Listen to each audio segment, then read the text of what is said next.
우리 두 손을 들고 믿음으로 고백하십시다. 날마다 더하시는 주님을 찬양합니다. 오늘도 더하실 주님을 기대합니다. 주께서 더하시는 복된 삶을 살게 했습니다.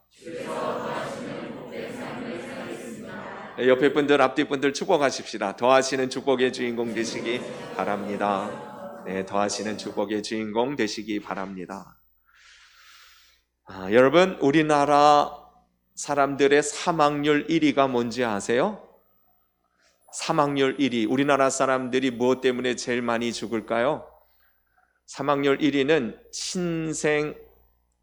악성 신생물이라는 것이에요.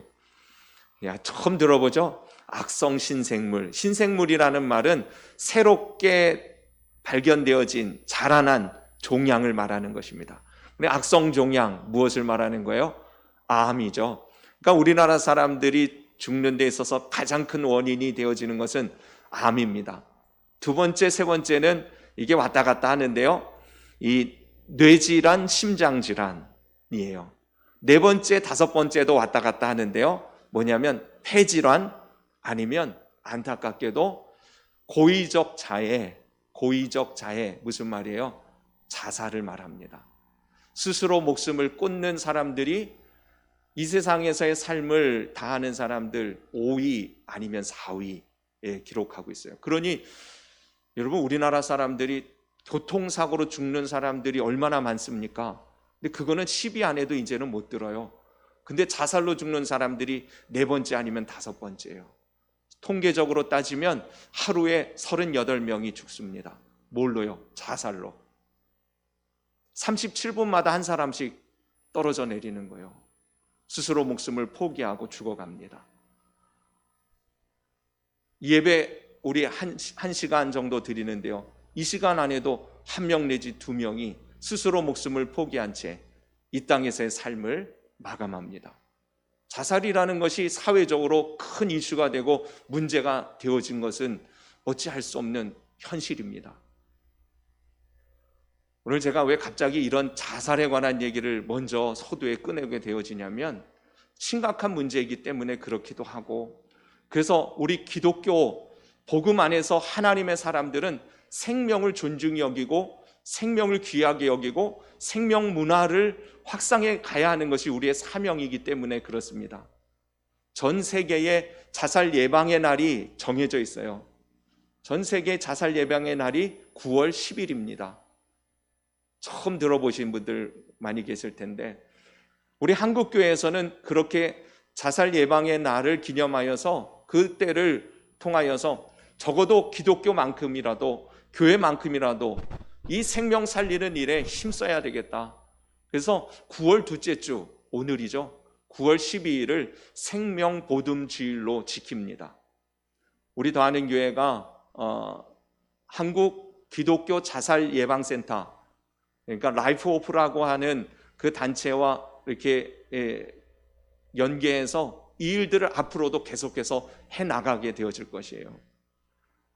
자살하는 것 사실 남의 일이 아니에요. 우리 주변에 생각보다 많은 사람들이 이러한 일들 때문에 어려움을 당하고 본인뿐만 아니라 가족들에게도 큰 어려움을 가져다 주는 것이 사실입니다. 한 사람이 자살하면 그 주변에 평균 40명까지는 트라우마를 가지고 살아간다 그래요. 가족들을 비롯해서 말이에요. 그러니 평생 특별히 가족이 자살한 것 때문에 자기의 죄책감 가운데 빠져서 살아가는 그런 남은 유가족들이 굉장히 많습니다. 그들을 돕는 일들도 굉장히 중요한 일 중에 하나가 아닐 수 없어요. 오늘날 많은 사람들이요, 이 자살을 통해서 생명을 끊게 되어지는데, 여러분, 우리 예수님 믿는 사람들은 절대로 자살해서는 안 됩니다. 자살해서는 안 돼요. 그건 죄악 중에 죄악입니다. 여러분, 옛날에 우리 기독교에서도 그렇게 가르쳤어요. 자살하면 천국 못 간다. 지금도 아마 천주교에서는 그런 교리를 가르치고 있는 걸로 저는 알고 있습니다만은, 자살하면 천국 못 간다. 여러분, 천국 가고 못 가고는 우리의 행위에 달린 것은 아닙니다.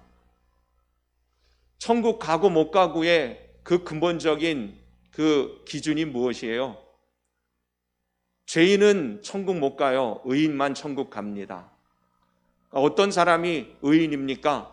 예수님을 그리스도로 나의 모든 죄를 용서하시기 위하여 십자가에서 돌아가신 그 보혈의 능력을 믿고 예수님을 나의 구원자로 믿는 사람에게는 그 믿음이 그에게 의로 여겨져서 의인이라 칭함을 받고 천국에 들어가는, 용서받은 죄인으로서 의인의 반열에 감히 부를 수 없는 하나님의 자녀의 직분을, 하나님의 자녀의 신분을 받고 영원한 천국의 백성이 되어지는 거예요. 저 여러분들이 얼마나 큰 축복을 받은 사람들입니까? 우리는요, 하나님께로부터 새 생명을, 영원한 생명을 얻은 자들입니다. 그러니 이 생명을 주신 하나님 앞에서, 아니 믿는 사람이든 안 믿는 사람이든 마찬가지예요. 생명을 주신 창조주, 생명의 주님 앞에서 우리가 이 땅에 사는 동안에 이 생명을 경시 여겨서는 안 되는 것입니다. 함부로 여겨서는 안 되는 것이에요. 적어도 우리가 이 땅에서 살아가는 동안에는 생명을 주신 그분 앞에서 이 생명을 유지하기 위하여 힘쓰고 애쓰는 것, 귀하게 여기는 것, 그것은 생명 주신 하나님 앞에서의 당연한 예의라는 것이에요. 그러니 여러분, 우리가 주신 이 생명을 잘 건강하게 아름답게 가꾸어 가는 것은 우리의 근본적인 사명이기도 하다는 사실을 잊지 마시기를 바랍니다. 자살하는 사람들의 원인이 뭘까요? 무엇 때문에 사람들이 자살할까요? 여러 가지 많은 이유들이 있습니다. 특별히 우리 청소년들, 어린 친구들은 공부 때문에, 청년들은 공부와 진로의 문제가 가장 큰 이유가 됩니다. 친구들과의 관계 때문에, 가정의 불화 때문에 자살을 하게 되어져요. 어른들, 또 나이 드신 분들, 장년들은 무엇 때문에 제일 많이 이 자살을 선택하게 되어지냐면, 남자들은 안타깝게도 경제적인 문제가 가장 큽니다. 가장으로서, 남편으로서, 아버지로서 이 경제적인 이 무게감, 이 책임감의 무게 때문에 견디지 못하고 또 책임감 때문에 그렇게 자살을 선택하는 경우가 제일 많다는 거예요. 아내들은 이 남편과의 문제, 경제적인 문제, 이런 것들이 첫 번째 원인이 됩니다. 자살하는 사람들은요, 다 나름대로 이유가 있어요. 무엇 때문에 도무지 살 수 없다는 것이죠. 근데 여러분, 가장 근본적인, 가장 근원적인 자살의 이유가 뭔지 아세요? 그것은 절망입니다. 개선의 여지가 보이지 않을 때에, 도무지 희망이 없을 때, 변화될 것 같지 않을 때에 사람은 절망 가운데서 이 세상의 삶을 포기하게 되어지죠. 그러니 자살의 이 2차적인 지엽적인 문제들이 많이 있지만 사실 근본 문제는 절망이라는 것이에요. 희망이 안 보이기 때문에 삶을 놓는 것입니다. 이대로 끝날 것 같기 때문에, 이곳에서 벗어날 수 없을 것 같기 때문에 자살을 선택하게 되어져요. 절망이 그러니 자살의 가장 근본적인 원인입니다. 그런 면에서 봤었을 때 여러분, 기독교인이라고 한다면, 적어도 예수님을 믿는 사람들이라고 한다면 자살과는 관계없는 사람들이 되는 것은 당연한 일입니다. 왜요? 하나님은 소망의 하나님이십니다. 하나님은 희망의 꿈의 하나님이시라는 사실을 여러분 믿으시기를 바랍니다. 하나님께는 언제라도 무슨 상황에서도 희망이 있기 때문에 그렇다는 것이에요. 그래서 예수님 믿는 사람은 죽어서도 뭐래요? 의인은 죽음에도 소망이 있느니라. 할렐루야. 예수님 믿는 사람은 죽음, 세상 사람들이 다 말하는 끝났다, 그러면 끝날 것 같아서 자살을 택하는 그 죽음의 순간에도 희망이 있고 소망이 있는 것이 예수님 믿는 사람들의 인생이라는 것이에요. 왜 그렇습니까? 우리가 지지난주인가요? 그러나의 은혜를 기억하세요? 모두가 다 죄악 가운데 죽음의 심판 가운데 놓여져 있을 때에 노아는 그러나 은혜를 입었다. 죽음의 심판 가운데서 구원을 얻게 되어졌다. 그게 바로 그러나의 은혜예요. 저와 여러분들에게 이 그러나의 은혜가 임하지 않았습니까? 모든 사람이 죄를 범하여 하나님의 영광에 이르지 못하더니 의인은 없나니 하나도 없고 죄를 도모할 뿐이고 결국은 사망의 권세 아래 심판의 자리에 영원한 절망, 죽음, 지옥에 떨어질 수밖에 없었던 우리들이 예수 그리스도를 통하여 그러나의 은혜 가운데 하나님의 나라 천국의 상속자여 영생의 소유자가 되어진 놀라운 축복을 받은 사람들이 저와 여러분 아닙니까?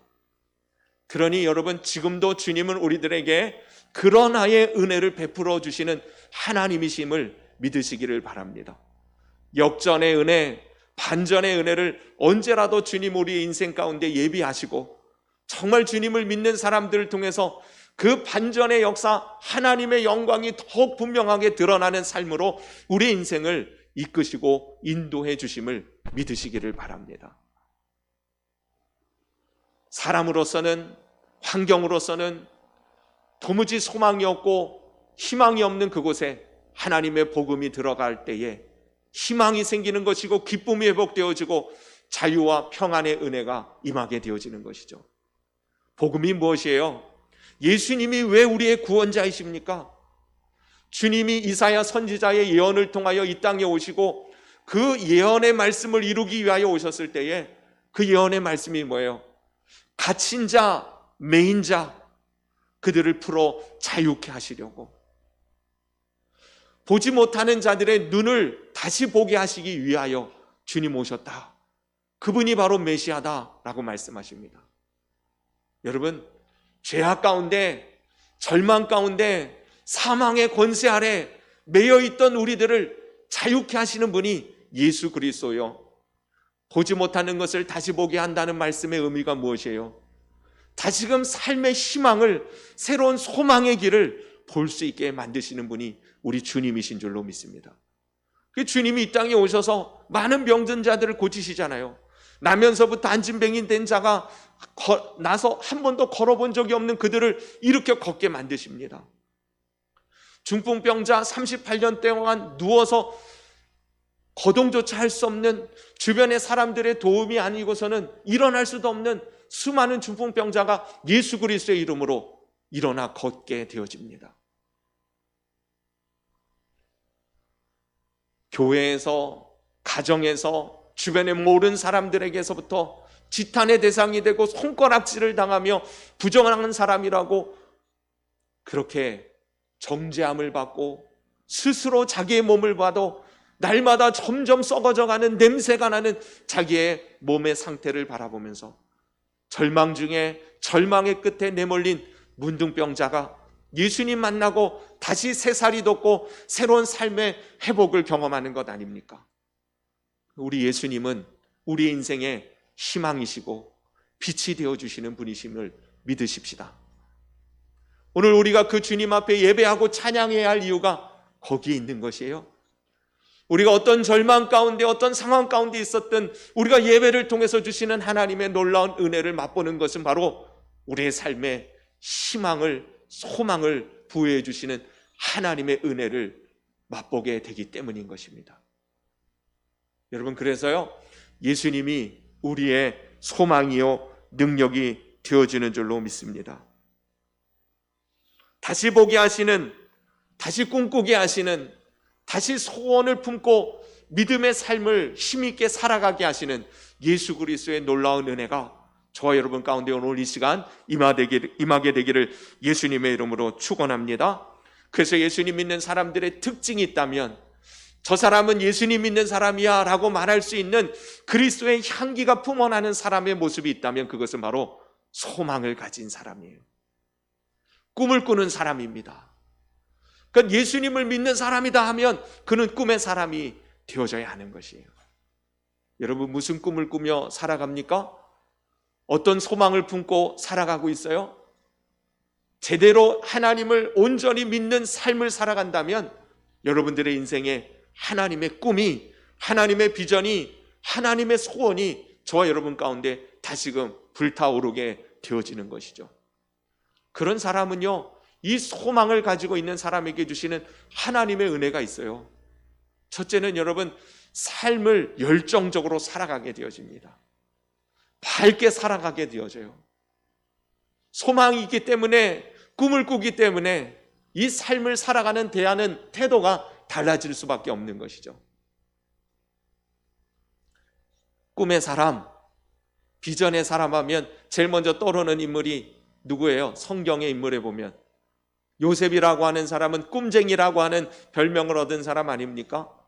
이 요셉 꿈의 사람, 그가요 형제들의 미움을 받고 따돌림을 왕따를 당하면서 살아가면서도 그는 결코 낙심하지 않아요. 노예 상인에게 형제들에 의하여 팔리고, 그런데 그곳에서 좀 잘 되는가 싶어요.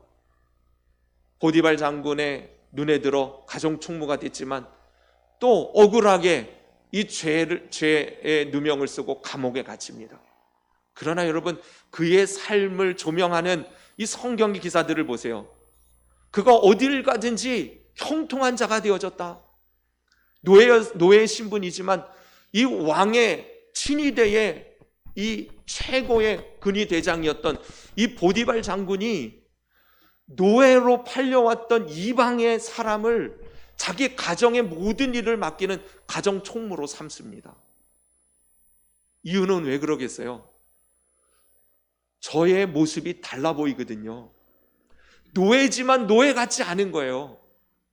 여러분, 우리는 이 세상을 살아가지만 우리는 이 세상에 속한 사람 같지 않아야 하는 것입니다. 하나님의 사람으로 하나님의 생명이 깃들어 있고 하나님의 평강이 보여지고 주님의 소망의 영광이 드러나는 삶을 사는 것이 저와 여러분들이 받은 하나님의 은혜의 새 삶인 것이에요. 노예지만 노예 같지 않았어요. 흔히 우리 그런 소리 하잖아요. 노예 근성. 여러분, 사람들이요 노예 근성에 빠져서 살아가면 삶을 의미 있게 주도적으로 열매 맺는 풍성한 그런 성취하는 인생 될 수 없습니다. 그저 주어진 일 하루하루 땜빵하는 데 급급한 대로 살아가는 그런 삶은 절대로 희망의 빛을 볼 수 없는 것이에요.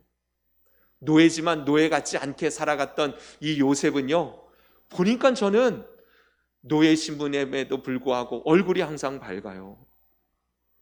그러니 그 보기에 좋은 그의 얼굴의 모습에 그 만화님이 마음을 뺏기잖아요.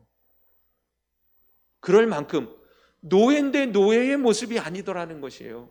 얼굴이 밝아요. 자기가 주인처럼 살아가요.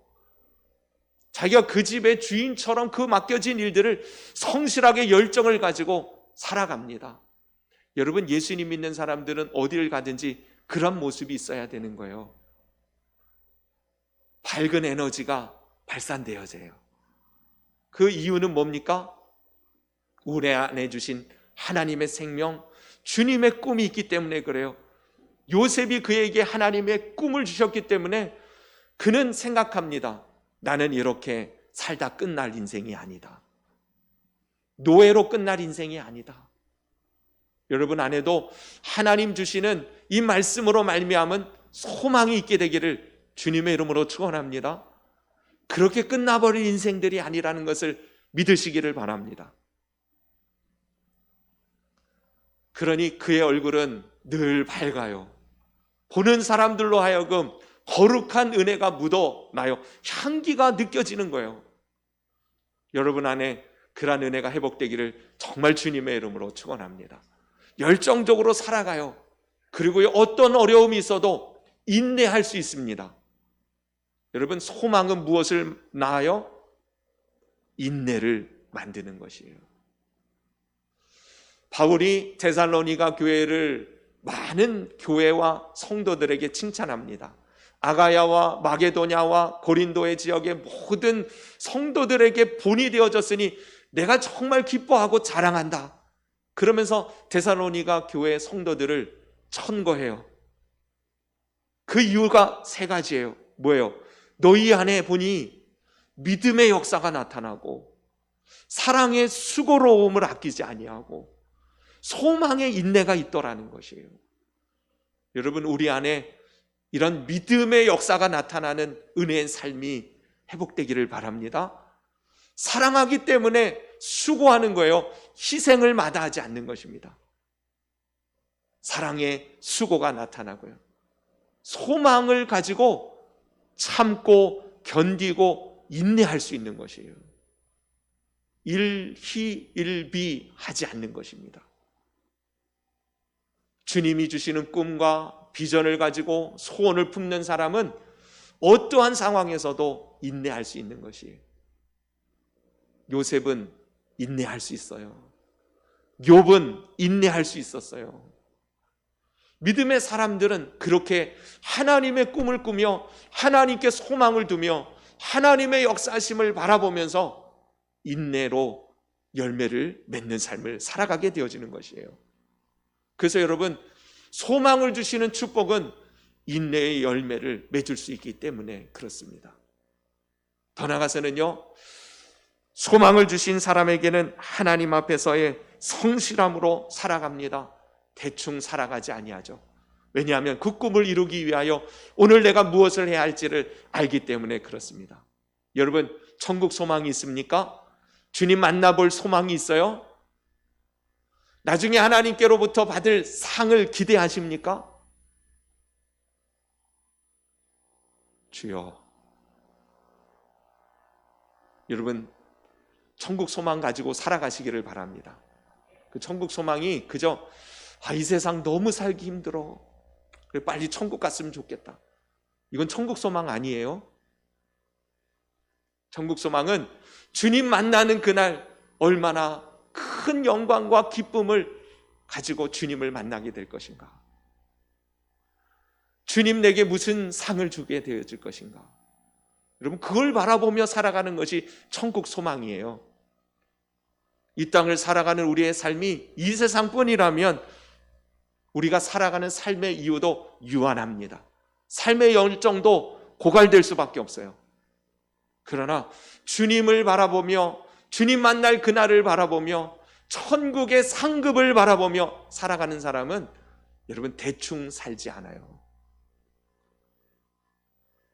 그래서 천국 소망이 있는 사람, 꿈을 가지고 그것을 이루어가기 위하여 살아가는 사람은 게으르지 않고 열심을 품고 주를 섬길 수 있는 이유를 가진 자가 되는 것입니다.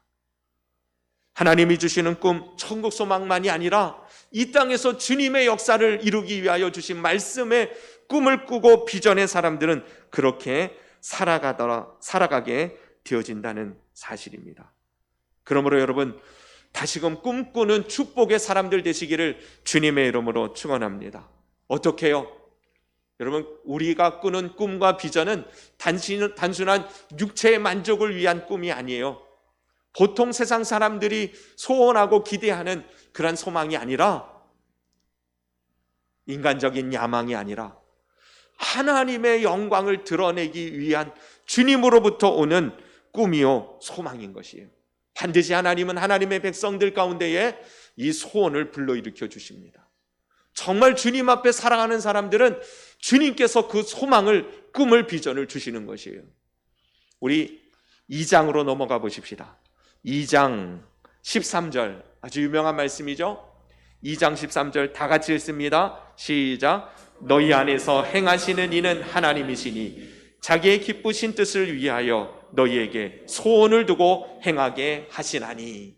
할렐루야. 하나님 우리 안에서 무엇을 두고 행하게 하신다고요? 소원을 두고 행하게 하신다. 만약에 오늘 우리의 삶 속에 하나님의 비전이, 나를 향한 하나님의 소원이 명확하게 보이지 않는다면 여러분, 분명히 주님이 주시는 이 말씀을 붙들고 기도해야 합니다. 하나님의 말씀을 붙들어 하나님 앞에 믿음을 합해야 합니다. 우리에게 주님께서 은혜를 덧입혀 주실 때에 특별히 약속의 말씀으로 우리의 심령 가운데에 깨닫게 해주실 때 우리는 하나님의 비전을 품게 되어지는 것이에요. 여러분, 올해를 시작하면서 아니면 올해 지금까지 지내오면서 하나님 여러분들에게 순간순간 약속의 말씀을 주시지 않았습니까? 그것을 잃어버리지 않게 되기를 바랍니다.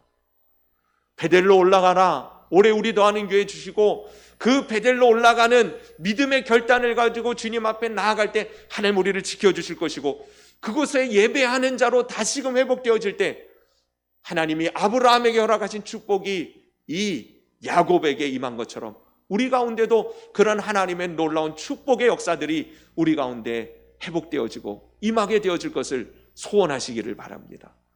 그 말씀을 잊어버리지 마세요. 언젠간 내게 주셨던 하나님의 그 비전을 놓치지 않게 되기를 바랍니다.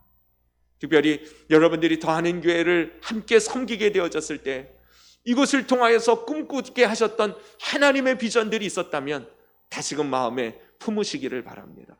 주께서 그 일을 이루어 가실 것이에요. 그러기 위하여 여러분 언제나 하나님의 말씀을 대하시기를 바랍니다. 믿음의 사람들의 꿈의 근거는 바로 약속의 말씀이기 때문에 그렇다는 것이에요.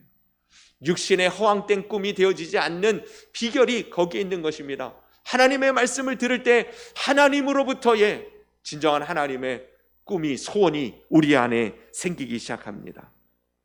그리고요, 가장 분명한 것은 우리 안에 계시는 성령님께서 우리 가운데 역사하실 때 하나님의 꿈을 꾸게 하시는 것이에요. 베드로가 성령 충만함을 받고 안진뱅이를 일으키고 나가서 복음을 전하기 시작할 때에 무엇을 말합니까? 요엘 선지자의 그 예언의 말씀을 인용하면서 마지막 때에 하나님께서 하나님의 여호와의 영을 그 모든 남종과 여종들에게 부어주실 것이고, 늙은이들에게, 젊은이들에게, 아이들에게 하나님의 영이 임하니 저들이 어떻게 되어진대요?